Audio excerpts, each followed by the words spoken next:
एक जो क्वेश्चन है पास्टर जी, मैं आपसे पूछना चाहती हूँ, जो कि लोगों के द्वारा ही कमेंट किया गया था, जिसमें लिखा है क्या ताइथ ओल्ड टेस्टमेंट में है?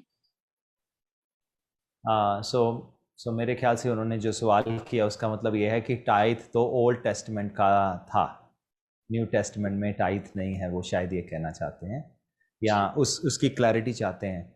बहुत सारे लोगों को इसको लेकर कन्फ्यूजन है, एक टाइम था मुझे भी कन्फ्यूजन थी। जी। लेकिन हमें समझना होगा ओल्ड टेस्टमेंट में परमेश्वर ने कहा प्रेम करने को, जी।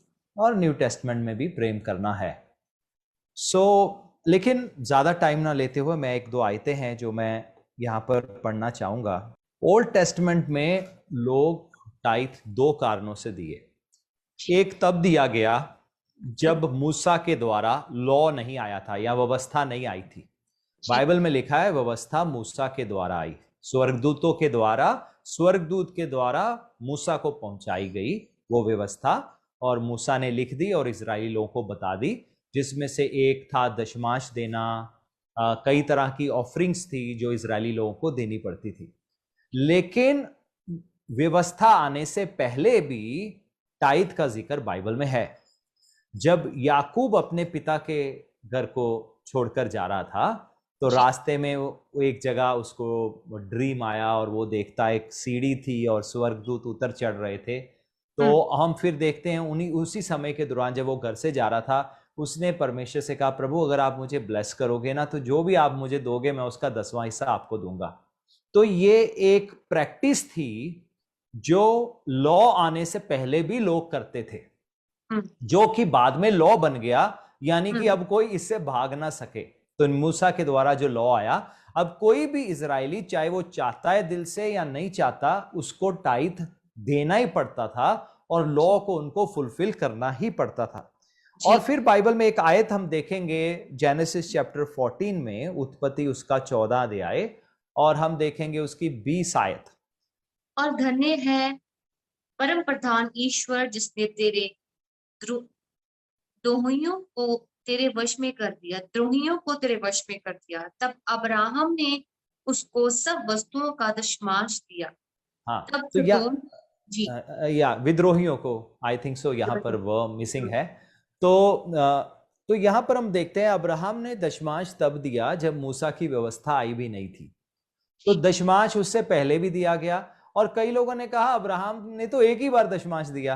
हाँ, एक ही बार दिया। अगर अगर दोबारा उसकी मुलाकात होती तो मेल्कीसेडेक से, तो वो दोबारा दूसरी बार फिर दशमांश दे देता, लेकिन उसकी जिंदगी में एक ही बार उसको मौका मिला था। तो हम जी। देखते हैं दशमांश असल में बाप दादाओं से, मूसा से भी पहले से, व्यवस्था आने से पहले से प्रैक्टिस किया गया, लेकिन मूसा के समय में ये लॉ बन गया, ये व्यवस्था बन गई।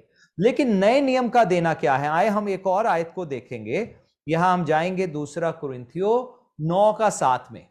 हर एक जन जैसा मन में ठाने वैसा ही दान करे, और ना कुड़कुड़ से और ना दबाव से, क्योंकि परमेश्वर हर्ष से देने वालों से प्रेम रखता है।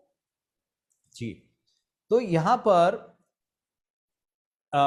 हिंदी में दान लिख दिया गया। जो दान है वो गरीबों को दिया जाता है, भेंट जो है वो परमेश्वर को दी जाती है, जी। क्योंकि जी। परमेश्वर को हम दान नहीं दे सकते।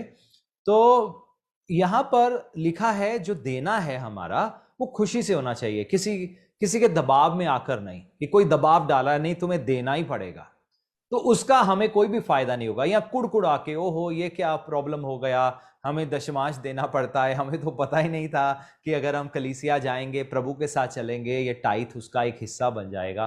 तो अक्सर लोग वो कुड़कुड़ाते हैं जो ये समझते नहीं है कि इसमें एक ब्लेसिंग है। तो अब न्यू टेस्टमेंट में हम टाइथ क्यों देते हैं? पहली बात, ये एक प्रिंसिपल था। हम देखते हैं मूसा की व्यवस्था के आने से पहले भी ये था, और फिर हम देखते हैं कि हम जब गॉस्पल्स में पढ़ते हैं, इंजील में पढ़ते हैं, वहां पर भी टाइथ का प्रभु यीशु मसीह के द्वारा भी जिक्र किया गया कि तुम टाइथ देते हो, अच्छा करते हो, लेकिन इससे ज्यादा न्याय करो, ये सब करो। तो प्रभु ने भी कहीं भी आकर उसको हटाने का कोशिश नहीं किया। टाइथ असल में क्या है? हम प्रभु को अपना पहला हिस्सा देते हैं। जैसे हम अपनी जिंदगी का सुबह उठ के प्रभु का नाम लेते हैं, हम पहला हिस्सा देते हैं। टाइथ देना है हम अपनी कमाई का पहला हिस्सा देते हैं। तो टाइथ न्यू टेस्टमेंट में भी चर्च ने प्रैक्टिस किया है।